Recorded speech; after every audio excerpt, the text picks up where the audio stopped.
చెప్తున్నప్పుడు అతని శ్రీమంతం దగ్గర నుంచి చేసేటువంటి కర్మలు వైఖాన సాగమం ప్రకారం అర్చన చేయించుకోవడం కోసం ఇష్టపడ్డారు.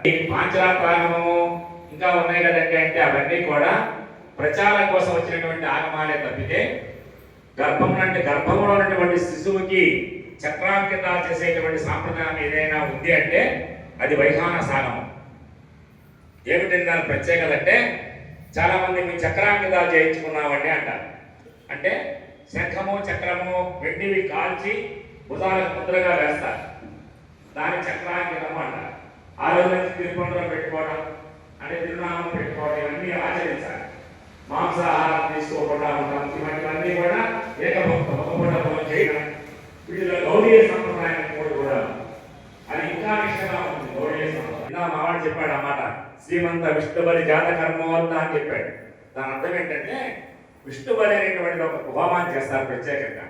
ఆ యొక్క హోమంలో ప్రత్యేకత ఏంటంటే మా వాళ్ళు జరుగుతుంటాయి, చాలా మంది చేస్తుంటారు, మీరు గమనిస్తే అర్థమవుతుంది.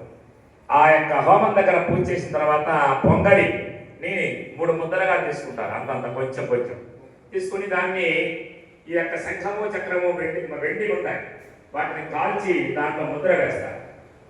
ఆ యొక్క ప్రసాదాన్ని ఆ స్త్రీకి ఎవరైతే అక్కడ శ్రీమంతం చేసుకున్న స్త్రీ ఉందో భార్య భర్తకి కొంచెం ప్రసాదం ఇస్తారు. అయిపోయిన తర్వాత 7 పంది అంటే అడవి పంది యొక్క ముళ్ళుతోటి మాట తీస్తారు. అంతవరకు జరుగుతుంది. శంఖము చక్రం కాబట్టి ఉదాహరణ దేవుడు వచ్చేసే చాలా చెప్తారు, చాలా చేస్తుంటారు. దీని ఏమన్నారంటే గర్భంలో ఉన్నటువంటి శిశువుకి చక్రాంకితాలు చేయడమే వైఖాన సాంప్రదాయ గొప్పతనం.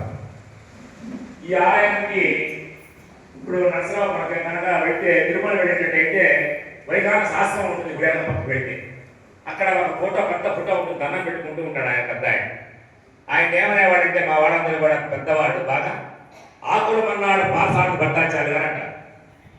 ఆయన గొప్పతనం ఏంటంటే మన దేవాలయం ప్రతిష్టకు వచ్చారట. ఇప్పుడు సంగతి కాదు, మీ వాళ్ళని చూడాల, ఆయనే చూడాలి. ఆయన సుబ్బరాజేష్ గారు అడిగితే చెప్పాడు, మా తాతగారు చెబితే ఆయన లక్ష్మణ పంతులు గారు కొంచెం కింద విగ్రహాలు పీఠోత్థానం అంటే పీఠాంతే గారు ఇప్పుడు ఒక సుమారు 100 ఏళ్ల క్రితం ఒక పుస్తకం రాశారు. ఈ దేవాలయం దేవుడు ఫోటో వేసినప్పుడు అనమాట.